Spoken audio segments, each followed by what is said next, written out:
back here at a Mecca market. Gonna pick up a crispy burrito and some vegan pigs in a blanket. Hey, how's it going, guys? So, just wanted to give a quick update on this topic. Will be about surviving getting hit by a car and the things therein that follow. So let's get right into it. Okay, so about May-ish 2015, I was hit by a Chevy Suburban, which is a large sports utility vehicle, going downhill. It was about 11:45 a.m., just before noon. We were both going downhill with double yellow lines on the left-hand side, and so the driver in front of me decided to make a speed up acceleration with a sharp U-turn, as the driver was later told me they had no clue where they were going and they needed to go back up the hill, and they weren't paying attention and they did not see me directly behind them. So I got hit on the left driver's side door, and then I hit the pavement. My bike went one way, or yeah, my bike went to the right, I went to the left. I was still clipped in. For a split second I was under the vehicle, and then the fight or flight kicked in. I did like this Ken and Ryu backflip with the bike and side turn to get out of the way of the wheels, which were coming at me at a fast speed as I was underneath the chassis of the vehicle. And the vehicle did a fishtail, half spin out, burned rubber a little bit, came to a complete stop. My heart was racing, things were flying through my head, all kinds of things, but and I was just thinking, holy crap, is this how my life ends? Is this how the vegan cyborg, then named the vegan cyborg, dies and leaves Earth? Terrible, not epic at all. But I did not die, I'm still alive, and I'm here telling you the story afterwards. So later the driver approached me. There was blood and some other fluid coming out of my ear, and so the driver was in shock. She had children in her vehicle, some teenagers as well, and so the first thing she had said was, are you okay? Do you think I should call an ambulance? Do you think I should call an ambulance? And so I was in a fit of anger. Of course, swear words, F-bombs came out, and I felt the ooze from my ear and saw the bloody fluid. So of course I was concerned, and I said, yes, absolutely, call the ambulance. She said again, do you think I should call the ambulance? Is it that bad? And my head was just ringing. I had tunnel vision in and out. Did a body check. I was still sitting down in the middle of the road on the double yellow lines at the time. Did a body check, make sure all my body parts were intact, checking to see if any bones were sticking out of the skin, checking if I could move everything, if I was paralyzed or not. And then bystanders at the bus stop came over to help, and then I talked to them like, hey, can somebody grab my bike? Can somebody call 911? This lady is not very helpful. This lady hit me. So then all the commotion, I was trying to get someone involved who was not directly related to the accident, someone clear-headed. So that was someone at a bus stop. So then later, when I realized everything was okay, nothing was bleeding besides my ear, my elbow, some strawberries on the skin, and later bone contusions, body bruising, bruised ribs, bruised hip, bruised femur, bruised knee, bruised ankle, things like that, bruised elbow, a lot of bruised bones. So when I knew I could walk, I needed to get out of the road because I was on a downhill. I could get killed from someone not paying attention, coming down the road and running me over in the middle of the street. So I knew I had to get to safety, I had to get to the sidewalk. So I asked the people from the bus stop to help me to the sidewalk. They helped me arm in arm to the sidewalk. I sat down on the sidewalk in a safe zone in the shade, had to cool off a bit. Then the police came, the ambulance came. I made the mistake of not riding in the ambulance because I was paranoid of the cost and things that would accrue from riding in the ambulance, which you should not be afraid of that. If you got in any serious accident, just get in the ambulance. Don't be like me, just get in the ambulance. It's a huge help to just get in the ambulance.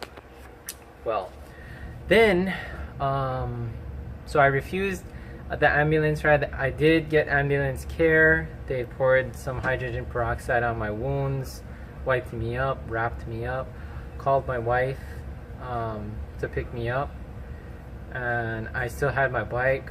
Some things, carbon fiber things, were shattered on my bike. I took pictures of all my cuts, all my wounds, all my bruises. Took very detailed photos of my bike and all the damages of my bike. I immediately took my bike to the bike shop the next day or the day after that to get an assessment from the pro mechanic there to see that the extensiveness of the damages on my bike, and to get a quote on how much it would cost to get all those things repaired, so that I would have a paper trail of when I got it assessed and how much it would cost to get all those things fixed. I then asked around for an attorney who could help me in this personal injury case, because that person was my middle person to the insurance company. And so that person helped me organize everything I needed to do to get compensated for the injuries that I suffered. So what happened from there? Let me think. Okay, so from there, I went to get a physical assessment from my doctor. My doctor wrote me some paperwork to go see a specialist for work-related injuries and personal injury cases. So then I got assessed from them. They gave me a TENS machine and pain medication, drugs for the pain, and they sent me to x-rays. But sorry, just before that, I did go to the emergency room. So the very next morning, I went to the emergency room as I still was in pain. I didn't know the extents of exactly how damaged I was. So I got the x-ray, I got physically examined in the emergency room, got a good enough bill of health to go home and not be admitted, which was great. I did not want to be severely injured. And then the x-rays came back that I had severe bone contusions, bone bruising, and so from there I was able to see more specialists and physical therapists, which I went to the physical therapist for about 6 months to regain the strength I lost in all my muscles from getting hit by the car, and the offset of my bone structure from getting hit by a car. And so 6 months I did physical therapy and sports massage to regain the range of motion and to speed up the healing process. And so I went through 6 months of that, did the TENS machine, all those things. And the positive side during that, I also was training for a marathon. So my marathon woes were healed out through the physical therapy and sports massage, which is a good thing. So then came the legal side. Okay, the legal side. So I had medical bills, I had property damage, and personal injury. That's 3 parts to the court case, or the personal injury case. That is my personal injury. And so 1 year later, 2016, fast forward, finally I got my last bill in the mail from the physical therapy place, and it all added up to about $20,000. And so my attorney got the insurance company to pay for the $20,000 bill. Then people from that office quit multiple times. Three insurance agents quit multiple times, 3 different ones. So then fast forward to now, present day, 2017, finally that company no longer deals with personal injury cases, and they sent it back over to their mainland parent company, which does deal with their personal injury cases now. It was because I got hit by someone in a rental car, and so that just makes it a little more difficult.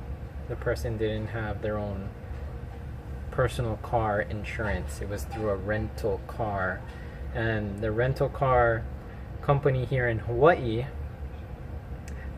didn't have a Hawaii office, so they had to outsource it to their Hawaii office, which their Hawaii office sucked and dropped the ball 3 times. Then their Hawaii office finally decided they don't do personal injury cases and gave it back to their parent company in the mainland, who does do personal injury cases such as mine. And fast forward to 2015, it's with the big company. 2 weeks later, I just had to get a form notarized at the bank for the release of my property damage release form. So I went to the bank, paid $5, got it notarized, got it signed. It had the list of all the damages from my bike, which previously I had the write-up, as I said, from the pro mechanic that I submitted to my attorney. And so from that point, that's where I am today. I am waiting for the parent company in the mainland to issue me my check for the property damage to my bicycle, so that I can use that money however I see fit, get a new bicycle, fix up my current bicycle, things of that nature. And then the third part, so I already discussed the first part. My medical bills were already paid by the Hawaii insurance company, thank God. Then the second part, my bike damages, the property damages, I'm waiting for that check in the mail. It should be arriving any day now. And then the third part, which is the personal injury, that is calculated somehow through the insurance company, between the days I lost at work, how much was my medical bills, what kind of pain and suffering did I go through. I don't know how they tabulate that or calculate that, but they have some kind of calculator, and that will punch out a number. And hopefully that number is large, because I had a $20,000 medical bill, and I hope I get some dough from all that pain and suffering that I went through for 6 months. If you've ever been hit by a car and had to go through physical therapy, it is not a joyful thing. It's trying to regain everything you lost from getting severely injured. So it's not a cakewalk. And then, so fast forward to today. Today is October 19th, 2017. I'm at stage 2 of waiting for the check in the mail, and then later gonna move on with my attorney to stage 3 of the personal injury part, and see what number amount they dish out from there, and hopefully before the end of the year all of this crap can be done and dusted so I can have some closure and move on with my life, because communicating with an attorney every month for the past 2 years has not been a fun thing for me. I don't like remembering that I got hit. I don't like that mental subconscious thing of being wronged and never getting compensated for it. Because like I said, I was just on a regular training ride. It was not rush hour. It was 11:45 a.m. on a Wednesday. I was obeying the traffic laws, had a helmet, had front and rear lights, didn't do anything illegal on the road. I was the only bike on that road. The driver was the only automobile on that road. Somehow, fates aligned.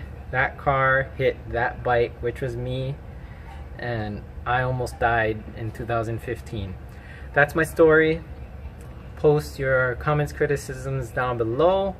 Please give me a like if you're also an injured car to bike accident survivor. And what's your story? Did you ever survive a severe car accident and walk away from it? Or did you get hospitalized? Did you lose consciousness? That's my story. Hopefully it will help you. And that's it. Like, comment, subscribe down below. Ride safe. Have fun. Do your thing. Peace out from the Green Cyborg. Bye-bye. Back here at Omeka Market. Gonna pick up some vegan food.